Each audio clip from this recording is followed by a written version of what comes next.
तो hello everyone, कैसे हैं आप सब। मैं आशा करता हूं आप सब मस्त होंगे, तंदुरुस्त होंगे। आज हम बात करेंगे यूपी टीजीटी एग्ज़ाम 2026 को लेकर। देखिए, जब से आप लोगों ने एग्ज़ाम दिया, हालांकि 2 दिन इसका एग्ज़ाम था, एक 3 जून को और सेकंड 4 जून को। तो 3 जून वाली एग्ज़ाम ख़त्म हो चुकी है। बात करेंगे इसके एक्सपेक्टेड सेफ स्कोर को लेकर।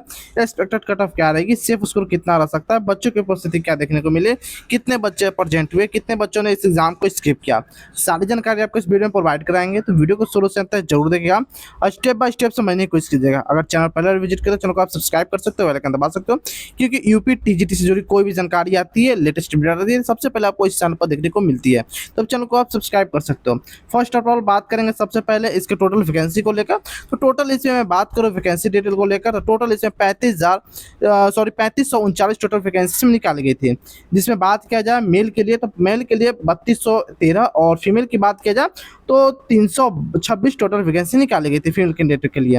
अप्लाई किए गए फॉर्म की अगर संख्या की हम बात की जाए, कितने लोगों ने इस परीक्षा के लिए फॉर्म भरा था, तो लगभग 8,68,531 लोगों ने इस परीक्षा के लिए फॉर्म भरे थे। जी हाँ दोस्तों, 8,68,531 कैंडिडेट ने फॉर्म भरा था। लेकिन प्रेजेंट कैंडिडेट की बात की जाए, 2,67,578 लोगों ने इस बार जो पहले दिन यानी कि 3 तारीख की, जो मैं बात कर रहा हूँ 3 जून को, तो 3 जून की उपस्थिति की अगर हम बात करेंगे तो 2,67,578 लोगों ने प्रेजेंटिंग रेशियो देखने का मिला। अगर बात करें कितने लोगों को बुलाया गया, तो लगभग बात किया जाए तो इस वक्त 4 लाख लोगों को बुलाया गया था। यानी कि पहला दिन 4 लाख लोगों को बुलाया गया था, जिसमें 2,67,000 पहुंचे। बाकी जितने भी लोग हैं, सारे लोग एग्जाम को स्किप कर दिए। क्यों ना करें, बहुत सारे अधिक मात्रा में एग्जाम को स्किप किए गए, क्योंकि एग्जाम कब का था, नोटिफिकेशन 2022 का और एग्जाम 2026 में 4 साल का पूरे डिफरेंस है। इसी कारण बहुत सारे कैंडिडेट भूल भी गए, किन्हीं का रजिस्ट्रेशन नंबर खो गया, किन्हीं का एडमिट कार्ड नहीं आ पाया। बहुत सारे ऐसे कैंडिडेट उनका एडमिट कार्ड भी नहीं आ पाया। देखिए, कल आता है, कल उनका हो पाता है या नहीं हो पाता है, बहुत सारे इशू है, आप देख सकते हो। बात करें एग्जाम डेट, एग्जाम डेट सभी को पता है, 3 और 4 जून का आपका एग्जाम हुआ था। आंसर की बात की तो मैं 10 जून तक आपका आंसर की जारी होने की पूरी उम्मीद बन रही है कि हाँ 10 जून तक जिस तरह से विभाग अपनी गति पर है, उस तरह से बात किया जाए 10 जून तक आपका आंसर की जारी कर दिया जाएगा। रिजल्ट की बात किया जाए तो रिजल्ट जुलाई के फर्स्ट वीक में जारी होने की संभावना जताई जा रही है। आई होप मैंने अभी तक जितने भी आपको बात बताई सारे कुछ समझ में आ चुका होगा। नेक्स्ट बात करते हैं, यहाँ आपको category wise, subject wise detail आपको देखने को मिल जा रही होगी। जैसे कि सबसे पहले बात करेंगे बालक वर्ग के लिए, बालक वर्ग में क्या क्या आपको है। तो बालक वर्ग में इंग्लिश में जनरल के लिए 275, ओबीसी के लिए 156, एससी के लिए 79, एसटी में 1 और टोटल 511 वैकेंसी है इंग्लिश में। किसमें, तो मेल के लिए यानी कि बालक वर्ग के लिए।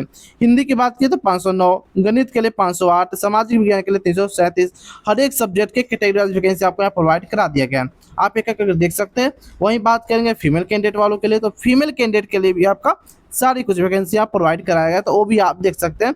वीडियो पॉज कर लीजिए और एक एक करके आप सारा कुछ समझ सकते हो। चलिए आगे बात करते हैं। यहाँ पर आपको दिख रहे होंगे कितने लोगों ने इस एग्जाम फॉर्म भरा था, किस सब्जेक्ट में। जैसे कि साइंस सब्जेक्ट की अगर हम बात करेंगे, तो इसमें अप्लाई किए फॉर्म की संख्या लगभग 43,000 है। यानी कि 43,000 उम्मीदवार ने इस साइंस के लिए फॉर्म भरा था। मैथ की बात करेंगे तो मैथ के लिए 85,000, हिंदी में 1,05,000, संस्कृत के लिए 40,000। वहीं बात करेंगे होम साइंस के लिए, तो होम साइंस के लिए 40,000, एसएसटी के लिए 1,21,000, इंग्लिश के लिए 85,000, एग्रीकल्चर के लिए 7,000, कॉमर्स के लिए 30,000, उर्दू के लिए 5,000 और संगीत के लिए 1,000 फॉर्म भरे गए थे।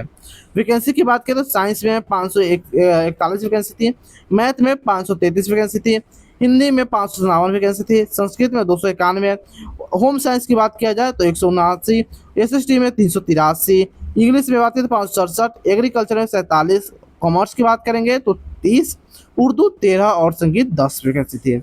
सीट की बात किया जाए तो आपको यहाँ पर सीट भी दिख रही होगी, तो सारा कुछ आपको समझ में आ चुका होगा। आगे बात करेंगे एग्जाम पैटर्न को लेकर।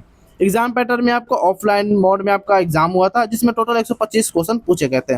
125 क्वेश्चन, एक टोटल 500 मार्क्स का, 500 मार्क्स का, यानी कि क्वेश्चन के लगभग आपको 4 अंक निर्धारित की गई है। ड्यूरेशन की बात किया जाए तो आपको 2 घंटे का समय मिला था। निगेटिव मार्किंग नहीं है, निगेटिव मार्किंग नहीं है। सबसे जो प्लस पॉइंट इसमें यही है कि इसमें निगेटिव मार्किंग नहीं है।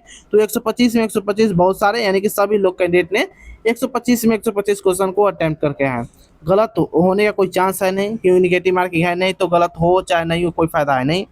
तो तुक्का भी बहुत सारे कैंडिडेट लगा है, इसी कारण देखिए कट ऑफ क्या रहने वाले इसके रिगार्डिंग बात कर लेते हैं। तो सबसे पहले बात करते हैं हर एक सब्जेक्ट वाइज कट ऑफ के रिगार्डिंग बात करने वाले। सबसे पहले इंग्लिश को कंसीडर करते हैं। इंग्लिश की बात किया जाए तो मेल में अगर आपको जनरल से हो यानी कि ईवर से हो, तो 92 से 95 क्वेश्चन तक अगर सही है तो आप सेफ हो। ओबीसी 88 से 91 और एससी के लिए 84 87, एसटी के लिए 80 से 83। और एक बात मैं आपको बताने वाला हूँ, इसमें और कोई भी अदर एग्जाम नहीं है। जैसे कि अगर बात की जाए यूपी पीजीटी की अगर बात कर लेंगे तो पीजीटी में इंटरव्यू थे, अगर आप कोई भी प्लस पॉइंट करके अगर आप एक्स्ट्रा डिग्री लिए उस पर भी आपको 25 अंक का बोनस अंक देखने को मिलती है। इसमें ऐसा कुछ नहीं है, इसमें कोई प्रोवाइड नहीं है, आपको सिर्फ 500 मार्क्स पर डायरेक्ट आपको कटअप तैयार करने वाली है। फीमेल कैंडिडेट की बात किया जाए इंग्लिश में तो जनरल से अगर 89 से लेकर 92 के बीच में, ओबीसी 50 से लेकर 88 के बीच में, एससी 81 से लेकर 84 के बीच में अगर आपका क्वेश्चन सही है तो आप सेफ हो। इंग्लिश की बात करेंगे तो जनरल में 96 से 99, ओबीसी 99 92 से 95, एससी 86 से 89, एसटी 81 से 84 के बीच में आपको देखने को मिल सकते हैं। ध्यान देने वाली बात है, किसी किसी सब्जेक्ट में लड़कियों की कट ऑफ लड़कों से ज़्यादा जाने की उम्मीद है, क्योंकि उसमें जो वैकेंसी काफ़ी कम है और उम्मीदवार काफ़ी ज़्यादा है, तो कट ऑफ लड़कों के मुताबिक ज़्यादा जा सकती है। इसमें आप कोई भी कमेंट में बहसबाजी नहीं करना है कि हाँ लड़की के कैसे चली गई, लड़का कम कैसे हो गई, ऐसा कमेंटबाजी नहीं करना है। क्योंकि मैंने आपको पहले बताया था कि बहुत सारे ऐसे पोस्ट हैं, बहुत सारे सब्जेक्ट उसमें एससी एसटी में वैकेंसी नहीं है, किसी में एक है तो उसमें उम्मीदवार काफ़ी भरे हुए हैं, उसमें जा सकती है कटअप। आगे बात करते हैं फीमेल कैंडिडेट के लिए तो जनरल से 93 से 96, ओबीसी 89 से 92, एससी 83 से 86। आप सब कमेंट में जरूर बताइएगा आप सभी का कितना क्वेश्चन सही हो पा रहा है 3 जून वाले कैंडिडेट और 4 जून वाला जिनका भी परीक्षा है वो ध्यान दे दीजिएगा, आपका इतना कम से कम टारगेट होना चाहिए सिलेक्शन के लिए। गणित की बात करेंगे तो गणित में मेल के लिए 88 से 92, ओबीसी 84 से 87, एससी 80 से 83। फीमेल कैंडिडेट की बात करेंगे तो फीमेल 85 से 88, ओबीसी 82 84 और एससी के लिए 80 से 82 के अप्रॉक्स में रहना चाहिए। सेफ स्कोर आपका इतना होने वाला है। सामाजिक विज्ञान की बात करेंगे, सामाजिक विज्ञान में आपको मेल के लिए 97 से 100, ओबीसी 93 से 96, एससी 88 से 91 और एसटी के लिए 88 से 85 के 82 के से 85 के अप्रॉक्स में आपको देखने को मिल जाएगी। फीमेल कैंडिडेट सामाजिक विज्ञान से जनरल से 94 से 97, ओबीसी 92 90 से 93 और एससी 84 से 87 के बीच में आपको देखने को मिल जाएगी। अगर इतना अगर सेफ स्कोर है, इतना अगर आपने अटेम्प्ट किया क्वेश्चन तो आप सेफ हो। 125 क्वेश्चन में से हम बात कर रहे हैं, इसी कारण आपको कन्फ्यूजन नहीं होना है, ठीक है। प्लस माइनस आपका 2 रहने की उम्मीद है, जो भी बता रहा हूँ एक्सपेक्टेड बता रहा हूँ। आगे बात करेंगे संस्कृत के रिगार्डिंग तो संस्कृत में जनरल में 96 से 99, ओबीसी 92 से 95, एससी 87 से 90। फीमेल कैंडिडेट जनरल 93 से 96, ओबीसी 89 से 92 और एससी की बात किया जाए तो 83 से 86 के अप्रॉक्स में आपको देखने को मिल जाएगी। शारीरिक शिक्षा यानी कि फिजिकल एजुकेशन की अगर बात करेंगे तो मेल के लिए जनरल से 93 से 96, ओबीसी 89 से 92, एससी 83 86 और फीमेल की बात किया जाए तो जनरल के लिए 92 से 90 से 93, ओबीसी 86 से 89 और एससी 81 84 के बीच में आपको देखने को मिल जाएगी। आई होप मैंने अभी तक आपको जितना भी डाटा दिया, जितना भी आपको मैंने बात बताया, सारा कुछ समझ में आ चुका होगा। आगे बात करते हैं विज्ञान के रिगार्डिंग यानी कि साइंस की बात करते हैं तो जनरल 86 से 89, ओबीसी 83 86, एससी 80 से 82। फीमेल कैंडिडेट जनरल 83 से 86, ओबीसी 81 से 84, एससी 80 से 82 के अप्रोक्स में। वहीं बात किया जाए होम साइंस यानी गृह विज्ञान को लेकर तो मेल के लिए 94 से 97, ओबीसी 90 से 93। वहीं बात करेंगे एससी के लिए तो 85 से 88 के बीच में आपका क्वेश्चन सही हो पा रहा है तो आप सेफ हो। फीमेल कैंडिडेट जनरल 91 से 94, ओबीसी 87 से 90 और एससी की बात की जाए तो 82 से 85 के बीच में अगर आपका नंबर स्कोर आ पा रहा है यानी क्वेश्चन सही है तो आप सेफ हो। कला यानी कि आर्ट्स की बात किया जाए तो मेल के लिए जनरल से 95 से 98, ओबीसी 91 से 94, एससी 85 से 88। फीमेल कैंडिडेट जनरल के लिए 92 से 95, ओबीसी 88 से 91 के बीच में आपको रहने वाली है। एससी एसटी में आपका सीट नहीं है इसीलिए मैं वहाँ कंसिडर नहीं किया हूँ। आगे बात करते हैं वाणिज्य यानी कॉमर्स का लेकर तो केवल बालक वर्ग में यानी कि बालिका में इसमें सीट ही नहीं है तो मैं क्या कट बताऊंगा। वहीं बात किया जाए जनरल से 96 से 99, ओबीसी 92 से 95 और एससी 86 से 89 के बीच में अगर आपका क्वेश्चन सही हो पा रहा है तो आप सेफ हो। आगे मैं और भी बताने वाला हूँ बात जो आपको काफ़ी हैरान कर देने वाली रहेगी। संगीत गायन की बात किया जाए तो मेल के लिए जनरल के लिए 95 से 98 और एसटी में एससी में 50 से 88। बाकी इसमें ओबीसी में नहीं है, एससी में एसटी में कोई सीट नहीं है। फीमेल कैंडिडेट की बात किया जाए तो जनरल 92 से 95, ओबीसी 86 से 89, एससी 82 से 85। 12 की बात किया जाए यानी केसी को तो केवल बालक वर्ग में तो जनरल से 90 से 93, ओबीसी 86 से 89, एससी 81 84 और एसटी 80 से 82 के अप्रोक्स में अगर आपका क्वेश्चन सही पा रहा है तो आप सेफ हो। नेक्स्ट बात करते हैं उर्दू।